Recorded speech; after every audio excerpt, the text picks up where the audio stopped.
అందరికీ నమస్తే. నేను మీ భార్గవి. వెల్కమ్ బ్యాక్ టు మనలో మనమాట. ఈరోజు వీడియోలో మా ఇంట్లో నేను చేసుకున్న వరలక్ష్మి వ్రతం వ్లాగ్ని మీతో షేర్ చేయాలనుకుంటున్నాను.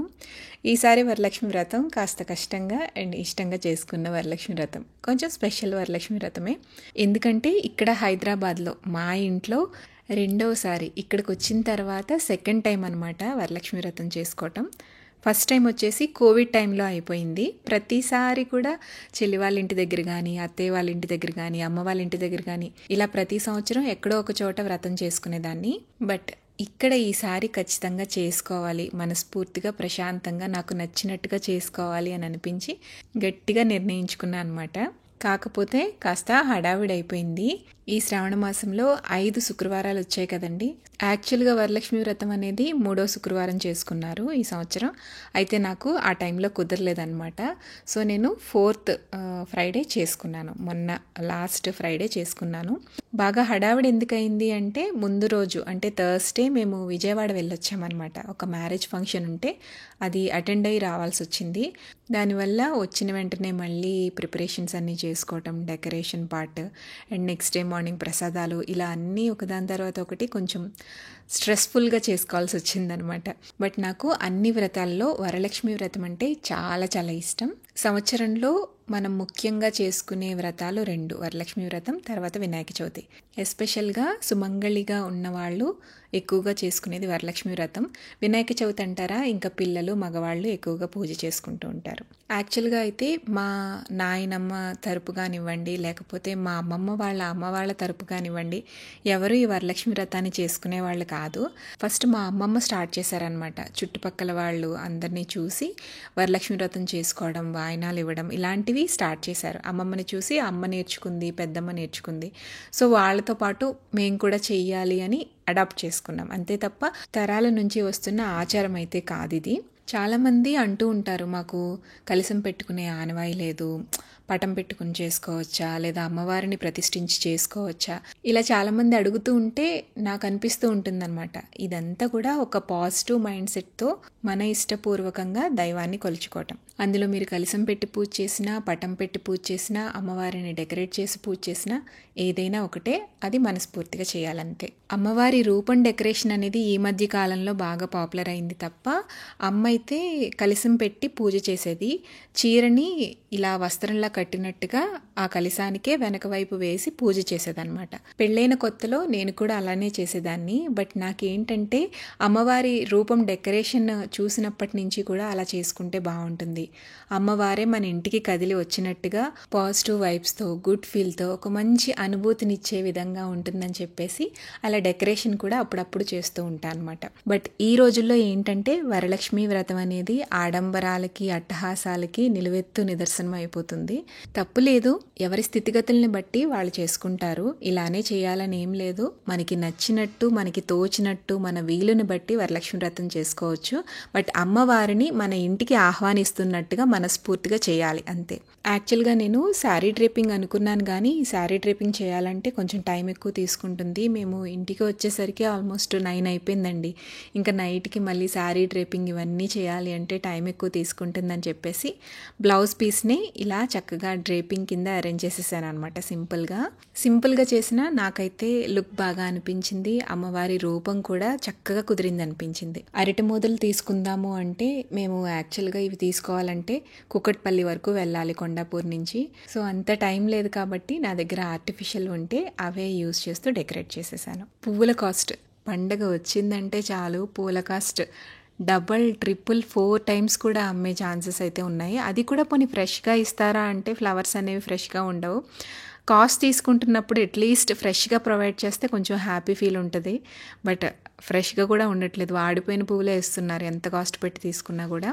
అఫ్కోర్స్ వాళ్ళకి సీజన్ ఇదే, సంపాదించుకోవడానికి అవకాశం కూడా వాళ్ళకి ఇదే ఉంటుంది, కాదనట్లేదు. కానీ కాస్ట్ పెట్టినప్పుడు కాస్త ఫ్రెష్ ఫ్లవర్స్ ఇస్తే అదొక సాటిస్ఫాక్షన్ ఉంటుంది కదా మనకు కూడా, పూజ కోసం వాడుతున్నాం కాబట్టి అంతే. హైదరాబాద్లో మార్కెట్కి వెళ్తే తప్ప ఫ్రెష్ ఫ్లవర్స్ ఉండవు. కరెక్ట్గా పండగ సీజన్ వచ్చిందంటే కొన్ని చోట్లయితే వాడిపోయిన పూలు నిన్నటివి మొన్నటివి తీసి మరీ బయట పెట్టి అమ్మేస్తూ ఉంటారు. ఇది మరీ టూ మచ్ అనిపిస్తూ ఉంటుంది. ఇక మనం ఏం చేయలేం కదా, ఉన్నవే తెచ్చుకోవాలి, తప్పదు. పూజ సామాన్లు నెక్స్ట్ డే మార్నింగ్కి క్లీన్ చేయాలి అంటే టైం ఎక్కువ తీసుకుంటుంది, ప్రసాదాలకి టైం ఉండదని చెప్పేసి ముందు రోజు నైటే ఈ పూజ సామాగ్రి అంతా కూడా క్లీన్ చేసేసుకున్నాను.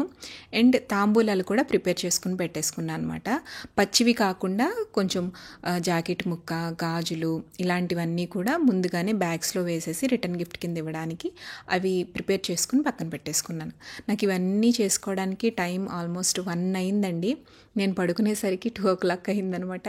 మళ్ళీ ఎర్లీ మార్నింగ్ 4:30 కల్లా లేచి ప్రసాదాలు స్టార్ట్ చేశాను. సో చాలా హెక్టిక్ అయిపోయింది ఈసారి పూజ అయితే. సో మార్నింగ్ లేవగానే ఇల్లు శుభ్రం చేసేసుకుని బయట గుమ్మానికి పసుపు కుంకుమతో కొంచెం అలంకరించేసుకుని ముగ్గు వేసేసి ఇంకా ప్రసాదాలు స్టార్ట్ చేసేసాను. హడావిడి ఉన్నప్పుడు ఈజీగా చేసుకునే ప్రసాదాలండి. అది కూడా 5 ప్రసాదాలు పెట్టే విధంగా చేసుకున్నాను అనమాట. నిమ్మకాయ పులిహోర చేసుకున్నాను, గారెలు, బూరెలు, చక్కెర పొంగలి, దద్దోజనం. ముందు రోజు నైట్ తాంబూలంలోకి కావాల్సిన శనగలు అండ్ గారెల కోసం మినపప్పు ఈ 2 నానపెట్టేసుకున్నాను. అండ్ బూరెల తోపు కోసం కావాల్సిన పిండి ముందే ప్రిపేర్ చేసుకున్నాను అనమాట. ఊరు వెళ్ళక ముందే తలస్నానం చేసేసి పిండి ప్రిపేర్ చేసేసుకుని ఫ్రిడ్జ్లో పెట్టేసేసి వెళ్ళాను. అంటే మళ్ళీ అవి గ్రైండ్ చేయటం, నానటం దీనికి టైం ఎక్కువ పడుతుందని చెప్పేసి తోపు కోసం పిండిని ముందే తయారు చేసేసుకుని ఫ్రిడ్జ్లో పెట్టేసుకున్నాను.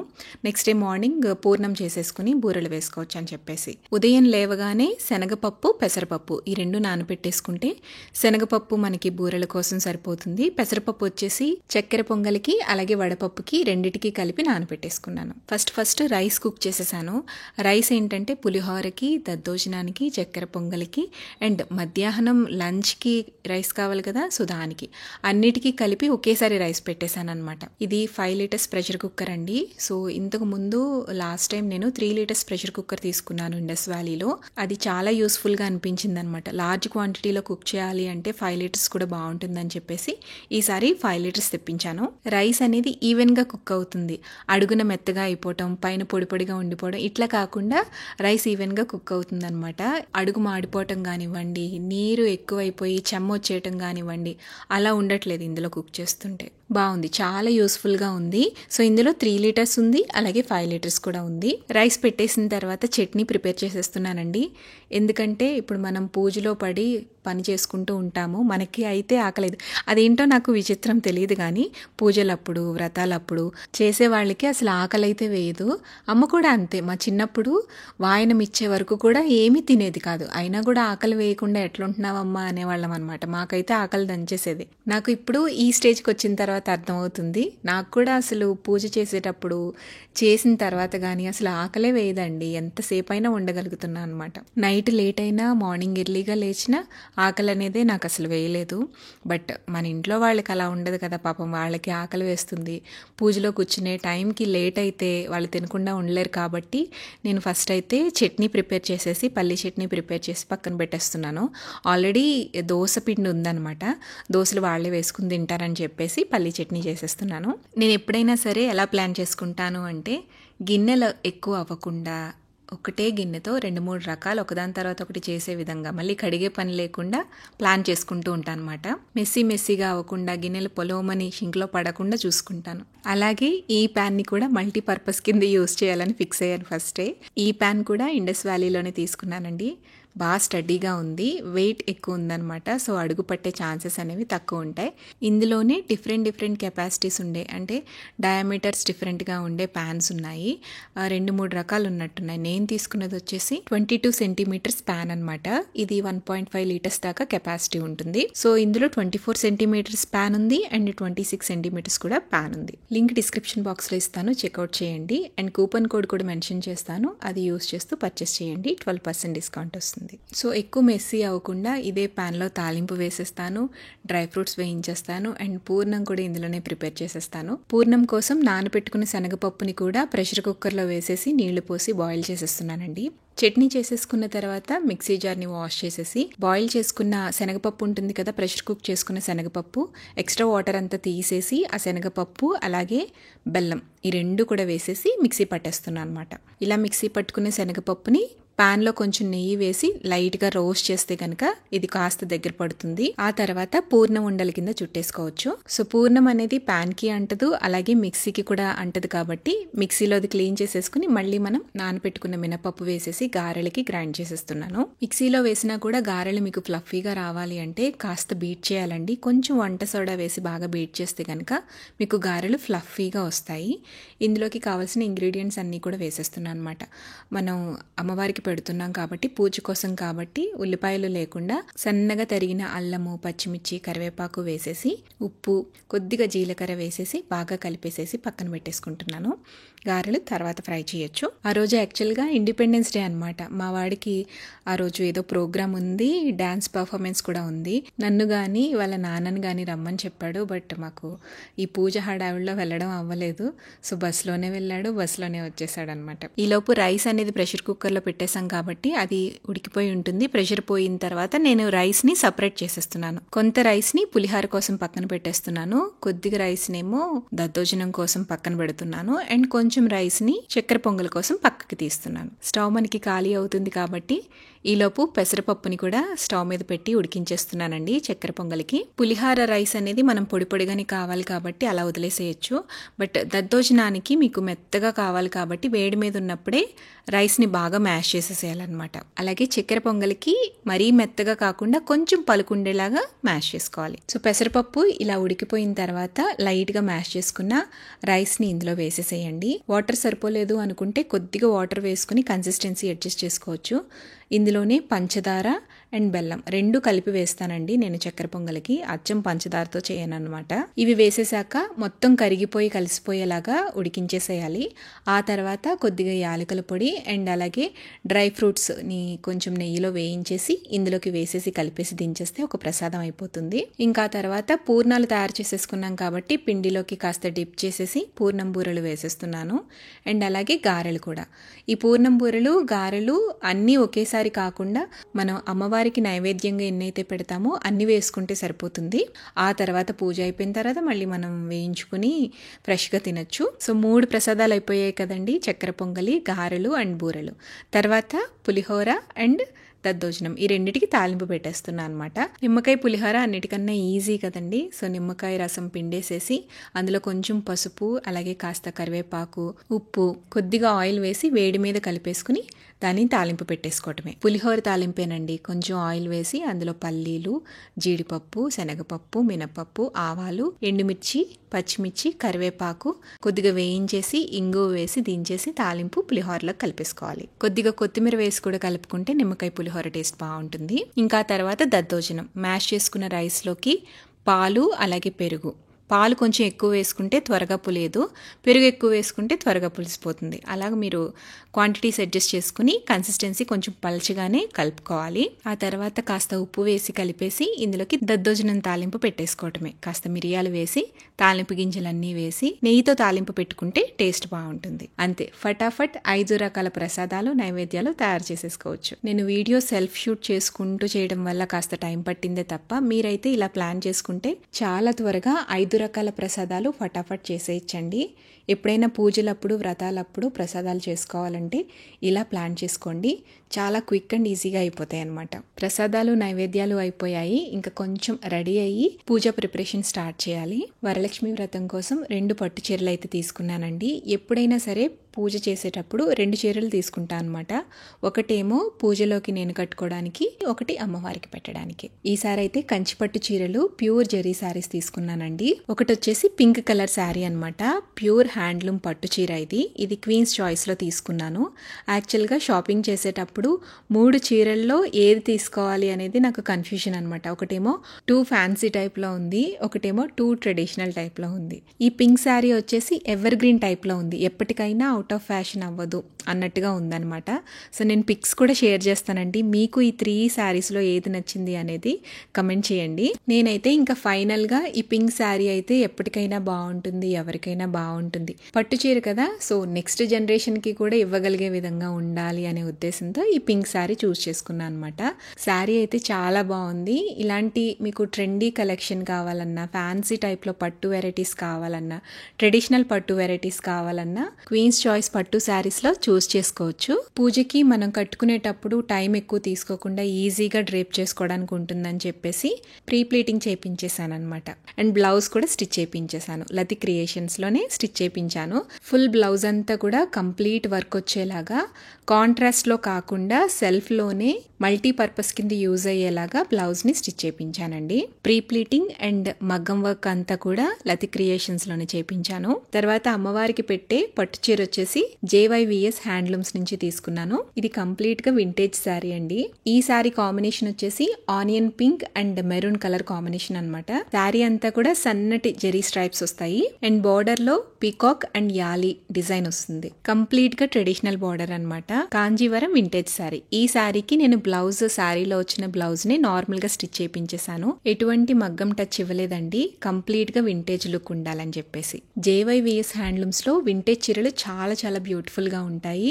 Pure Kanjeevaram vintage sari collection చూడాలి అంటే కనుక JYVS హ్యాండ్లూమ్స్కి వెళ్ళండి. శారీస్ డీటెయిల్స్ అండ్ అలాగే బ్లౌజ్ డీటెయిల్స్ని డిస్క్రిప్షన్ బాక్స్లో ఇస్తాను. మీకు యూజ్ అవుతుంది అంటే చెక్ చేయండి. మేకోవర్ అయిన తర్వాత నా కంప్లీట్ లుక్ అయితే ఇలా వచ్చిందనమాట.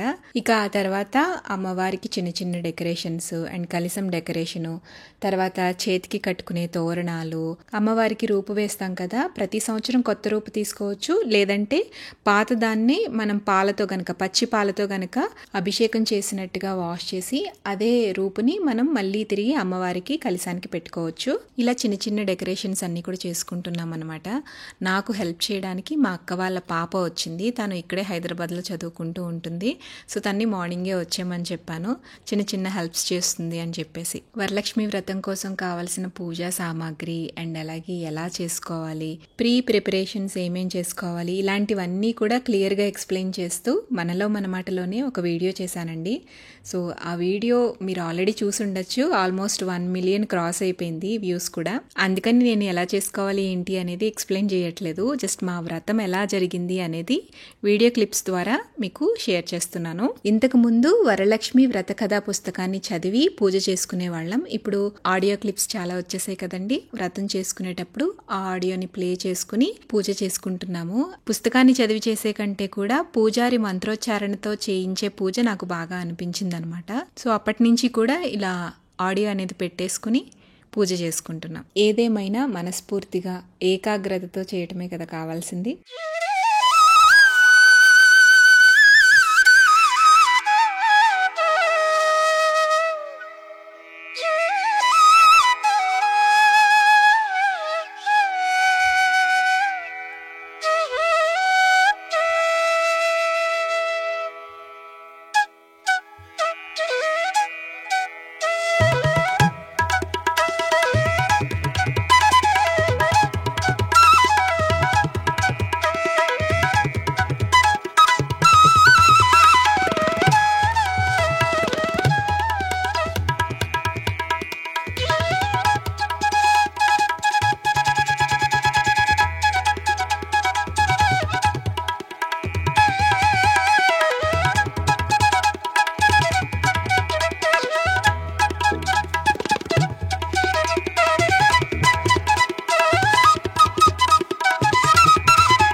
సో పూజ అయితే ప్రశాంతంగా అయిపోయింది. చాలా సంతోషంగా మనస్ఫూర్తిగా అనిపించిందనమాట.